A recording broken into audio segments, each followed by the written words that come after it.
না যে যেরকমই হোক 50 হোক 60 হোক যেই রকমই হোক কোনো বয়সের কোনো কিছু না, যে আমার খাওয়াইতে পারবে 2 বেলা 2 মুঠো ডাল ভাত, বেশি কিছু চাই না। যে আমার বাড়ি দেন গাড়ি দেন জায়গা জমি এটা চাই না, আমার 2 বেলা 2 ভাত এই ডাল ভাত খাওয়াইতে পারবো এরকম একটা মানুষ পেলে আমি বিয়ে করবো। আচ্ছা, যদি আসে আগে আমার সাথে কথা বলবে, আমার সবকিছু জানবে, ওইরকম একটা মানুষ পাইলে তাইলে হবে। আচ্ছা, মানুষ জানলা আমি ছোট একটা বউ পাইছি কিংবা অনেকটা সুন্দর বউ পাইছি, তাদের নিয়ে আমি সংসার করে খাই, তারা কখনো কষ্ট দেয় না, বউরা আরো আদর যত্ন করে রাখে। ঠিক আছে, ভাইরা শোনেন, সহযোগিতাও চাই, আবার নতুন করে একটা জীবনও চাই, কেননা মানুষের জীবন তো সারা জীবন এরকম থাকে না।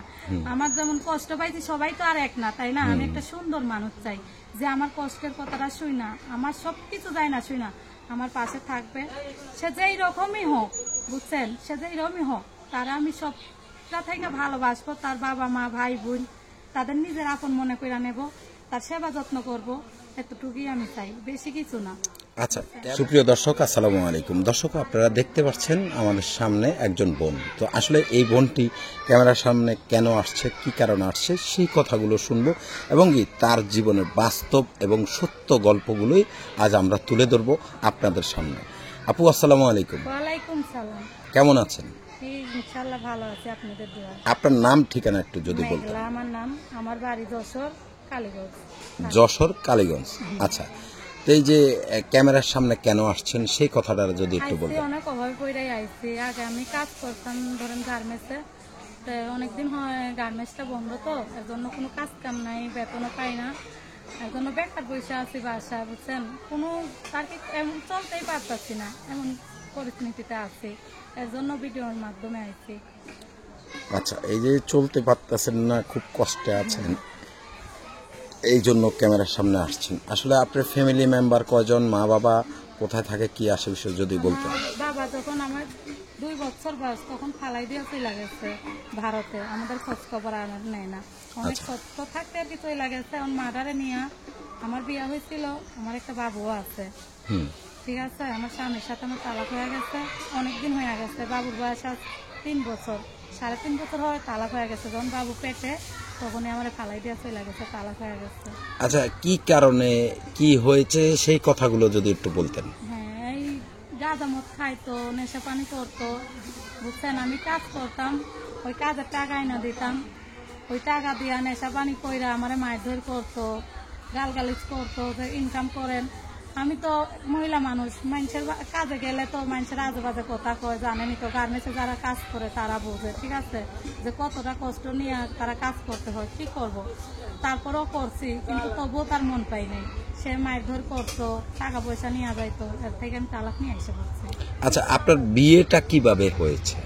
দেখেন, বিয়া হয়েছে, আমরা থাকি তো যশোর, আমাদের দেশের বাড়ি হচ্ছে যশোরে কালীগঞ্জ, ওইখান থেকে আমরা ঢাকায় আসছিলাম। ঢাকায় আসনে তখন আমি ছোট, আমার মাটা তো এরকম চলতে ফেরতে পারে না, তেমন বুড়া মানুষ, কোনো কাজ কাম নাই, এর জন্য আমার মা বলছে কি যে অন্য মানুষরা বলছে জোয়ান মাই ঘরে রাখেন, এরকম একটা বিয়া দিয়ে দেন, তাইলে একটা, আর কেননা মানুষেরা তো যৌতুকের টাকা চায়, বুঝেন নাই, আর আমরা তো গরিব মানুষ, কই থেকে দিব, টাকা পয়সা তো নাই, এর জন্য মা চেনে না জানে না, সেই ছেলেটারে পাইছে আমার বিয়া দিয়া দিয়েছে। মা তো বুঝতো না, বুড়া মানুষ, মানে কোনো যাচাই করে নাই? না না না, কোন যাচাই বাছাই আর কি, দেখছে সবাই মানুষেরা বলছে না, আশেপাশে যারা রয়েছে তারা বলছে যে হয়তো ভালো ছেলে, ভালো বিয়া দাও, কিন্তু না যাই না বিয়া দিচ্ছে, এখন তো বিয়া দিয়া ঠিক গেছে, দেখছি ওরকম যখন বাচ্চা আমার পেটে তখনই আমার ফালাই দিয়া চলে গেছে। আচ্ছা, তো এই যে মানে কত মাসের গর্ভে রেখে, বাবু গর্ভে রেখে চলে গেছে? 2 মাসের বাচ্চা পেটে ছিল তখন। 2 মাসের? হ্যাঁ হ্যাঁ, আমি জানতাম না, পরে যখন আইছি আম্মুর কাছে তখন আর কি জানছি যে আমার বাবু পেটে, তারপরে তালাক হয়ে গেছে। তারপরে আচ্ছা, তো আমরা তো যতটুকু জানি ইসলামে যেটা আছে যে বাবু পেটে থাকা পর্যন্ত ডিভোর্সটা হয় না শরীয়ত অনুযায়ী। হ্যাঁ, ওইটা কিন্তু সে মানে নাই, কত কিছু, আর আমিও তার কাছে থাকতে আমারও ভালো লাগে নাই, সে অনেক খারাপ একটা ছেলে। ঠিক আছে, এর জন্য আমি এই বিয়া বাচ্চার বয়স 3 বছর, আমি এই পর্যন্ত অনেক মানুষই, কিন্তু আমরা তো কি কয় কাবিনের টাকা যেমন ধরেন দেয় না মানছে, টাকা ওই সব টাকা দিতে পারিনি বলে আমরা বিয়ের আর করি নাই। এর জন্য ভিডিওর সামনে আইছি, যদি আমার কেউ কোনো ভাই যদি কিছু হেল্প করে আমার পাশে থাকে। আচ্ছা, আপনার বাবুর বয়স কত? 3 বছর। 3 বছর। তো এখন আসলে কিভাবে চলছেন, কিভাবে আপনার জীবন জীবিকা চালাচ্ছেন? কষ্টেই চলতেছি ভাই, কি করব। আগে একটা মেশিন ছিল, করোনার ভিতরে যখন লকডাউন দিল না, করোনার ভিতরে খাইতে পারি না, ওই মেশিনে আমি মেশিনের কাজ জানি, ঠিক আছে। তখন ওই মেশিনটা বিক্রি করে পালাইছি, তখন একটা মেশিনও আমি কিনতে পারতাছি না। এখন আমার গার্মেন্টসে কাজ করছি, সেই কাজটাও নাই, তা আমি কিভাবে চলবো? আমি তো একটা মহিলা মানুষ, আমার এই কাজ ছাড়া তো আর কোনো কাজ নেই। এখন কি আপনি মানে সহযোগিতা চাচ্ছেন না নতুন করে জীবন আবার সাজাতে চাচ্ছেন? বয়সের হলে, যেমন আপনার হাজবেন্ড যে ছিল তার বয়স কত ছিল? তার বয়স এই আমার মতনই আর কি, অল্প বয়সেই ছিল। এখন কেমন বয়স আছে? তো একটু বয়স্ক লোক খোঁজে, যেমন অনেক মেয়েরা বয়স্ক লোক পছন্দ করে। তা আসলে মেয়েরা বয়স্ক লোক পছন্দ করার কারণটা কি? কেননা এই যে ইয়াং ছেলেদের বিয়ে করলে 2 দিন পরে বউরা মনে করে কি যে এখন আমি স্মার্ট আছি, আমি যেই মেয়ের কাছে যাব সেই মেয়ে পইতে যাবে। তারপরে ওই বউ থাকতে, ঘরে বউ থাকবে, বাচ্চা থাকবে, তারা ফালাই দিয়ে দেখবে আরেকটা প্রেম করতেছে, টাকা পয়সা লুটাই দিতেছে, ওই মেয়েদের নিয়ে ঘুরে বেড়াইতেছে। বউ কি জিনিস, বাচ্চা কি জিনিস, কিন্তু তাদের দিক দেখবে না। দেখতে পুতুলের মতো, যেমন আমরা ক্যামেরার সামনে দেখতে পাচ্ছি দর্শক। হ্যাঁ, তো আসলে এই পুতুলকে বিয়ে করবে কে? পুতুলকে যে ভালোবেসে যত্ন করে রাখতে পারবে সেই করবে। আচ্ছা, তো আপনার সাথে মানে যদি কেউ যোগাযোগ করতে চায় কিংবা আপনাকে যদি কেউ বিয়ে করতে চায়, কিভাবে আপনার সাথে? এখন আমার তো ঠিকানা আপনাদের দিলামই, তারপর আমার ফোন নাম্বার আছে, আমি দিয়া দেব, তার মাধ্যমে আমার সাথে যোগাযোগ করবেন। আর বিয়া তো মুখের কথা কইলেই তো বিয়া হয়ে যায় না, কেননা আমি আগে একটা ঠক খাইছি, যাচাই বাছাই কইলেই সবকিছু হবে। আপনারা খোঁজ খবর নিবেন, আমার দিক দেখবেন যে আমি কেমন মেয়েটা, আমার চলন ফিরন কেমন। তারপরে যাই না সিনা, যদি মন চায় কেউ কোনো ভাই যে আমার পাশে থাকবেন, আমার সত্যিকারের বিয়ে করবেন, তাহলে আমি তার সাথে সবসময় থাকতে পারবো।